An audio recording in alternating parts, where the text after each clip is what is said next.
नमस्ते दोस्तों। पिछले वीडियो में हम लोगों ने डाइवर्जेंस की पहली प्रॉपर्टी पढ़ी थी। उसी को हम लोग कंटिन्यू करेंगे और डाइवर्जेंस की दूसरी प्रॉपर्टी भी पढ़ेंगे। मगर इससे पहले अगर आपने उस प्रॉपर्टी को नहीं देखा है तो मैं आपको रिकमेंड करूंगा कि ऊपर आई बटन दिख रही होगी, आप उसको क्लिक करके सबसे पहले उसको देख लीजिए। तो चलिए हम लोग उसका शॉर्ट में एक छोटा सा एग्जाम्पल के थ्रू रिवीजन कर लेते हैं। तब भी ठीक है, देखिए इसको। अगर फाई हमारा स्केलर पॉइंट फंक्शन है, ठीक है, और एफ हमारा कोई वेक्टर पॉइंट फंक्शन है, ठीक है। अगर फाई हमारा कोई स्केलर पॉइंट फंक्शन है और एफ हमारा वेक्टर पॉइंट फंक्शन है, तो बच्चों हम लोगों ने क्या पढ़ा था कि फाई एफ का डाइवर्जेंस, क्योंकि एक स्केलर और एक वेक्टर का जो मल्टीप्लिकेशन होता है एक वेक्टर ही होता है, और हम लोग ने बहुत डिटेल व्यू में पढ़ा है कि डाइवर्जेंस सिर्फ और सिर्फ वेक्टर पॉइंट फंक्शन का ही निकलता है। तो इसकी प्रॉपर्टी क्या कहती थी कि जो भाई स्केलर पॉइंट फंक्शन है इसका ग्रेडियंट निकालिए आप, ग्रेडियंट फाई, तो एक आएगा एक वेक्टर, उस वेक्टर का हम लोग डॉट प्रोडक्ट कर देंगे जो वेक्टर पॉइंट फंक्शन दिया हुआ है, ठीक है, पहला स्टेप।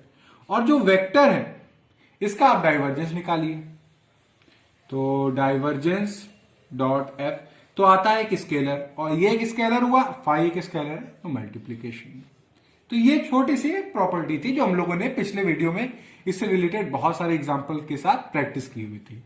चलिए इसका एक शॉर्ट में छोटे से एग्जाम्पल से इसको अच्छे से रिकॉल कर लेते हैं हम लोग, ठीक है। एग्जाम्पल कि हमसे कह रहे हैं कि डेल स्क्वायर और 1/r, इसको फाइंड करना है, इसको फाइंड करना है।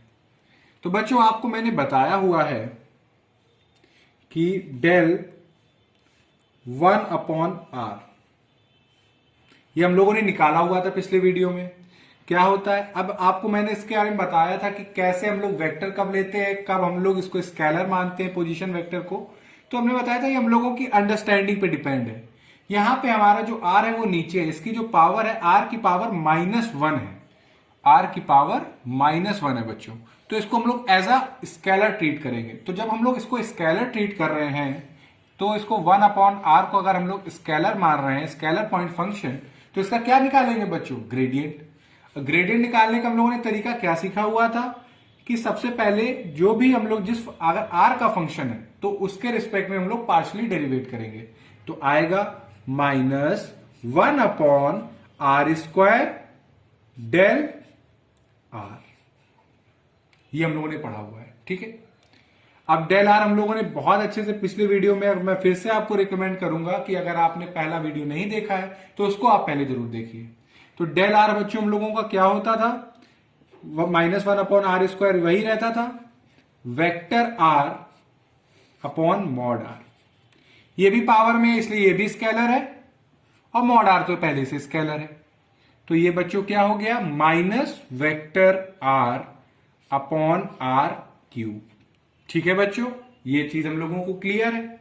अब यहां पे 2 डेल स्क्वायर है, तो यानी कि डेल स्क्वायर 1/r, यानी कि डेल 1/r, ठीक है।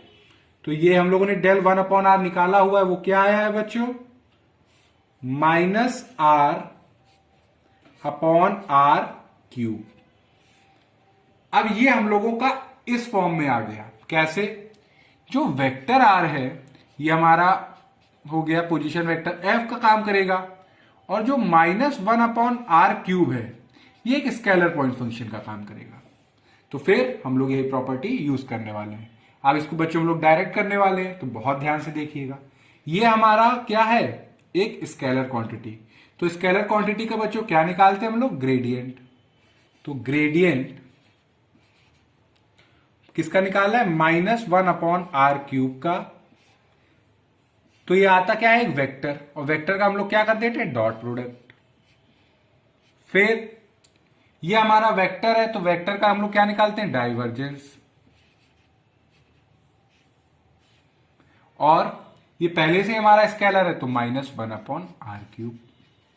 ठीक है बच्चों, फिर से देखिए इसको, डेल स्क्वायर 1/r को।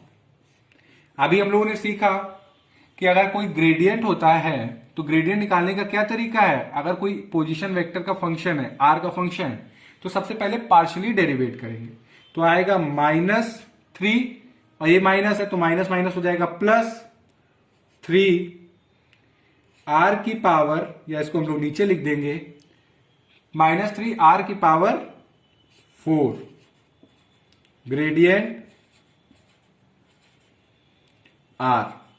ये निकालना है। ये स्केलर तो हम लोगों ने बाहर ले लिया, डॉट वेक्टर आर। ठीक है बच्चों, यहां पे हम लोगों ने पढ़ा था, पिछले वीडियो में देखा था कि पोजीशन वेक्टर का डाइवर्जेंस क्या आता है 3, और ये है -1/r³। ठीक है, अब इसको आप देखिएगा, ग्रेडियंट आर हम लोगों ने निकाला हुआ था पहले से भी, हम लोगों को ये रिजल्ट हम लोगों ने प्रूव किया है। वो होता है vector R upon mod R. ठीक है, और ये वेक्टर है हमारा, और ये -3/r³। तो बच्चों डेल स्क्वायर 1/r, ये इज इक्वल टू, अब डॉट डॉट है तो ये हो जाएगा 3 r की पावर 4। अब ये भी वेक्टर है तो डॉट प्रोडक्ट हुआ तो मॉड r², यानी कि अब ये भी मॉड में आ गया, यानी कि स्केलर क्वांटिटी, ये पहले ही से मॉड में है, -3/r³। अब देखिए, एक मॉड से ये कट गया, एक मॉड से यहां से कट गया, तो ये आएगा 3/r³ -3/r³, तो ये आ गया 0। तो बच्चों हम लोगों को क्या पता चला, ये हम लोगों ने इस प्रॉपर्टी का यूज करके ये पता किया कि डेल स्क्वायर 1/r क्या होता है 0, और बहुत ही सरल वे में इसको प्रूव किया। अगर आपको इसको समझने में प्रॉब्लम आ रही है तो मैं आपको रिकमेंड करूंगा कि आप सबसे पहले ग्रेडियंट का वीडियो देखें, फिर डाइवर्जेंस का वीडियो देखें, फिर डाइवर्जेंस की जो पहली प्रॉपर्टी है आप उसको देखिए। इन 3 वीडियो को तो जरूर देखिए, जिससे आपको ये चीज समझ में आ जाएगी, क्योंकि मैंने इसके बारे में डिटेल व्यू में बात की हुई है। तो चलिए अब हम लोग इसकी दूसरी प्रॉपर्टी की बात करते हैं, डाइवर्जेंस की। एक तो पहले हम लोग शॉर्ट में थोड़ी थोड़ी वाली पढ़ लेते हैं कि अगर कोई ए हमारा कांस्टेंट वेक्टर पॉइंट फंक्शन, अगर ए हमारा कोई कांस्टेंट वेक्टर पॉइंट फंक्शन है तो उसका डाइवर्जेंस बच्चों क्या होता है, उसका डाइवर्जेंस 0 होता है। ये तो दूसरी प्रॉपर्टी, पहली प्रॉपर्टी पढ़ चुके थे, तो आज हम लोग पढ़ रहे हैं, तो ये पहली प्रॉपर्टी है। ये तुम लोगों ने आपको रिवाइज कराया, और ये एग्जांपल मेरे मन में था कि आपको मैं इस कराऊं, इसलिए मैंने, क्योंकि पिछले वीडियो में लेंथ वीडियो की बहुत ज्यादा हो रही थी, इसलिए मैं करा नहीं पाया था, इसलिए मैंने आपको ये कराया। आज की जो पहली हम लोग प्रॉपर्टी है वो ये पढ़ रहे हैं कि अगर ए हमारा कोई कांस्टेंट वेक्टर पॉइंट फंक्शन है तो उसका डाइवर्जेंस 0 होता है। दूसरी प्रॉपर्टी बच्चों, अगर एफ हमारा कोई वेक्टर पॉइंट फंक्शन है, वेक्टर पॉइंट फंक्शन है, ठीक है बच्चों, और जी भी हमारा एक वेक्टर पॉइंट फंक्शन है, वेक्टर पॉइंट फंक्शन है, तो बच्चों अगर इन दोनों वेक्टर पॉइंट फंक्शन का सम करें या सब्ट्रैक्शन कर दें, यानी कि आपस में उनको जोड़ दें या सब्ट्रैक्ट कर दें, फिर उनका डाइवर्जेंस निकालें, तो बच्चों वो बराबर होगा, अगर पहले ही हम लोग उनका डाइवर्जेंस निकाल दें, यानी कि पहले एफ का डाइवर्जेंस निकाल लीजिए, फिर जी का डाइवर्जेंस निकाल लीजिए, फिर उसमें आपस में प्लस माइनस कर दीजिए। यानी कि अगर 2 वेक्टर पॉइंट फंक्शन है तो उनको सम करें फिर डाइवर्जेंस निकालें, या पहले इंडिविजुअली पहले डाइवर्जेंस निकाल लें, del F, del dot F और डेल डॉट जी, फिर ऐड कर दे, तो वो चीज बराबर होगी। उसी हिसाब से अगर सब्ट्रैक्शन कर रहे हैं तो अगर दोनों फंक्शनों को सब्ट्रैक्ट कर रहे हैं फिर डाइवर्जेंस निकाल रहे हैं तो वो बराबर होगा, अगर आप पहले ही इन दोनों के डाइवर्जेंस निकाल दें फिर सब्ट्रैक्ट करें। तो इसको हम लोग ऐसे भी लिखते हैं, और del dot F plus minus G is equal to del dot F plus minus del dot G. ठीक है, और जो तीसरी प्रॉपर्टी है आज की वो है कि अगर 5 हमारा स्केलर पॉइंट फंक्शन है, स्केलर पॉइंट फंक्शन है, ठीक है बच्चों। तो अगर स्केलर पॉइंट फंक्शन है तो बच्चों हम लोग क्या निकालते हैं, ग्रेडियंट, ग्रेडियंट, ठीक है। तो जब हम लोग किसी भी स्केलर पॉइंट फंक्शन का ग्रेडियंट निकालते हैं तो क्या आता है बच्चों, वेक्टर। अगर वो वेक्टर आता है तो उस वेक्टर का हम लोग क्या निकाल सकते हैं, डाइवर्जेंस। तो इसका जो डाइवर्जेंस होगा, ठीक है, तो बच्चों वो किसके बराबर होगा, ये है आज की इंपॉर्टेंट प्रॉपर्टी। इसको हम सोच रहे हैं रब कर दें, आपको समझाने के लिए था। तो यानी कि अगर कोई स्केलर पॉइंट फंक्शन है, उसका आप पहले ग्रेडियंट निकालिए, फिर ग्रेडियंट निकालने के बाद डाइवर्जेंस निकालिए, तो वो बराबर होगा डेल स्क्वायर फाई के।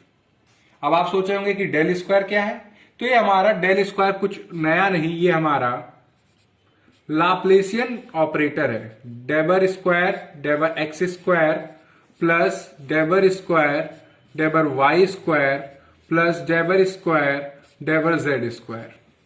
ये यानी कि अगर आप इसको निकालें या इसको निकालें, बात बराबरी है। यानी कि अगर कोई स्केलर पॉइंट फंक्शन दिया जाए, उसका ग्रेडियंट निकाल के फिर डाइवर्जेंस निकालेंगे, तो जो रिजल्ट आएगा वो बराबर होगा अगर हम लोग सीधे डेल स्क्वायर फाई कर दें। इसको समझने के लिए एक हमारे पास एग्जाम्पल है, जिससे आपको ये प्रॉपर्टी क्लियर हो जाएगी कि अब मैं कहना क्या चाह रहा हूं। तो वो प्रॉपर्टी कह रही है कि फाइंड डाइवर्जेंस और gradient of F where F is 2x cube Y square Z की पावर 4। ये दिया हुआ है, ये एक हमारा स्केलर पॉइंट फंक्शन दिया हुआ है। हमसे कह रहे हैं डाइवर्जेंस, पहले ग्रेडियंट एफ डॉट डाइवर्जेंस निकालिए। तो हम लोगों को भी नॉर्मल जो रूल कहता है उसके हिसाब से स्केलर पॉइंट फंक्शन का ग्रेडियंट पहले निकलेगा, उससे एक वेक्टर आएगा, उस वेक्टर का हम लोग डाइवर्जेंस निकाल सकते हैं। तो सबसे पहले हम लोग क्या निकालेंगे, इसका ग्रेडियंट। तो ग्रेडियंट एफ यानी कि डेल एफ क्या होता है बच्चों, सबसे पहले x के रिस्पेक्ट में पार्शियली डेरिवेट कर देना चाहिए सबको। ग्रेडियंट हमने आपको सिखाया हुआ है, अगर आपको इसमें कहीं प्रॉब्लम है तो ऊपर आई बटन दिख रही होगी, आप उस पर जाके उसको आप देख लीजिए। तो ठीक है, तो सबसे पहले x के रिस्पेक्ट में हम लोग पार्शियली डेरिवेट करेंगे। तो आएगा 6x square Y square Z की पावर 4 आई कैप। भैया x के रिस्पेक्ट में किया है तो पार्शियली डेरिवेट करने के बाद i का कंपोनेंट, फिर y के रिस्पेक्ट में पार्शियली डेरिवेट करिए आप इसको, तो आएगा 4x क्यूब y z की पावर 4 j कैप। फिर एक बार z के रिस्पेक्ट में पार्शियली डेरिवेट करिए तो आएगा 8x cube y square z cube. अब z के रिस्पेक्ट में किया है तो k कैप, ठीक है, ये आया। अब इसका मैं क्या कह रहा हूं, डाइवर्जेंस निकालने को, और डाइवर्जेंस ही निकलता है वेक्टर पॉइंट फंक्शन का। तो डाइवर्जेंस ऑफ ग्रेडियंट एफ यानी कि del dot del F. Divergence के ऊपर भी मैंने डिटेल्ड व्यू में बात की हुई है, तो अगर आपको इसमें कहीं प्रॉब्लम है तो आप डाइवर्जेंस को भी देख लीजिएगा एक बार। तो क्या करते हैं, डॉट प्रोडक्ट होता है दो वेक्टरों के बीच में, कौन कौन से, डेबर अपॉन डेबर एक्स आई cap plus del upon del Y जे cap plus del upon डेबर Z के कैप डॉट वेक्टर एफ। यानी कि वेक्टर एफ यहां पे कौन सा है, डेल एफ, यानी कि ये वेक्टर, इसकी बात हो रही है, ये वेक्टर एफ की बात नहीं हो रही, हम लोग डेल एफ की बात कर रहे हैं बच्चों। तो क्या करते हैं, डॉट प्रोडक्ट, यानी कि आई का आई कंपोनेंट से मल्टीप्लीकेशन, जे का जे के साथ, के का के के साथ। तो यहां पे जो डेबर अपॉन डेबर एक्स है इसका मल्टीप्लीकेशन होगा इसके साथ, तो ये होगा डेबर अपॉन डेबर एक्स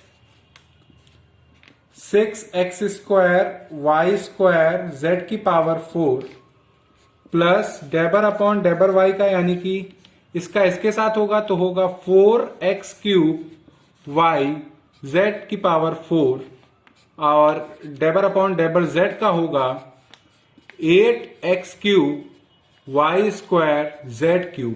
ठीक है बच्चों, तो ये आएगा हमारा 12x y² z की पावर 4, 4x³ z की पावर 4, 24x³ y² z²। ये आया। तो ये हमारा क्या आया आंसर, यानी कि यही निकालना था। मगर इसी रिजल्ट को हम लोग सीधे सीधे ऐसे भी निकाल सकते हैं। वो कैसे, अब मैं ऊपर वाला आपको रब करके बताता हूं कि ये कैसे, और देखना यही रिजल्ट आएगा। तो इसको बहुत ध्यान से देखिएगा बच्चों।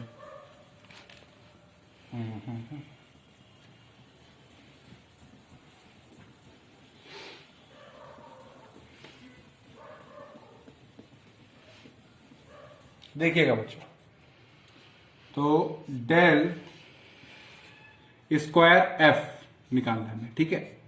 डेल स्क्वायर एफ है क्या, डेल स्क्वायर है हमारा Laplacian operator, del square del x square del square del y square plus del square del z square F. F हमारा स्केलर है तो अंदर सबसे बराबर से मल्टीप्लाई हो जाएगा, तो del square F del x square plus del square F del y square plus del square F del z square. ठीक है, एफ हमारा है क्या बच्चों, एफ है हमारा, यहां पे मैं लिख देता हूं फिर से, 2x³ y² z की पावर 4।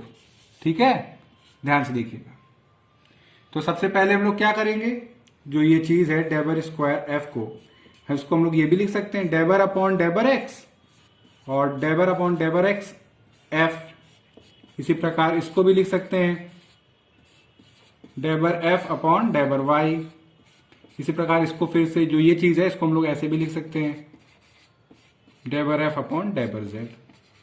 अब इसको भाई एक्स के रिस्पेक्ट में पार्शियली एक बार डेरिवेट करिए, तो क्या आएगा बच्चों, आएगा 6x² y² z की पावर 4। अब इसको f को y के रिस्पेक्ट में पार्शियली डेरिवेट एक बार करिए, तो आएगा 4x³ y z की पावर 4, और एक बार इसको आप z के रिस्पेक्ट में करिए, यहां पे y लिख दिया था, यहां पे z होगा। ठीक है बच्चों, तो z के रिस्पेक्ट में कर रहे हैं, तो होगा 8x³ y² z³। ठीक है बच्चों, अब एक बार फिर से हम लोगों को करना है, तो करेंगे इसको x के रिस्पेक्ट में पार्शियल डेरिवेट, तो आएगा 12x y² z की पावर 4, 4x³ z की power 4 plus 24x³ y² z²। अब देखिए जो नीचे आया वो वही है, तो ये देखिए 12x y² z की पावर 4 प्लस 4x³ z की power 4 plus 24x³ y² z²। यानी कि ये प्रूव हो गया, क्या प्रूव हो गया इस रिजल्ट के साथ हम लोगों का, कि ये चीज कि अगर कोई स्केलर पॉइंट फंक्शन है उसका आप ग्रेडियंट निकालो, फिर उसका डाइवर्जेंस निकालो, इससे अच्छा भैया आप उसका डेल स्क्वायर फाई कर दो, तो रिजल्ट सेम ही आएगा। तो इसी के साथ हम लोगों ने डाइवर्जेंस से रिलेटेड 4 प्रॉपर्टीज पढ़ी। ठीक है, और मेरे हिसाब से डाइवर्जेंस के लिए इतना सफिशिएंट है। तो अब नेक्स्ट वीडियो में हम लोग कर्ल के ऊपर बात करेंगे, मगर इसमें अगर आपको कहीं पे कोई भी प्रॉब्लम है तो आप कमेंट सेक्शन में लिख के जरूर बताइएगा। Thank you.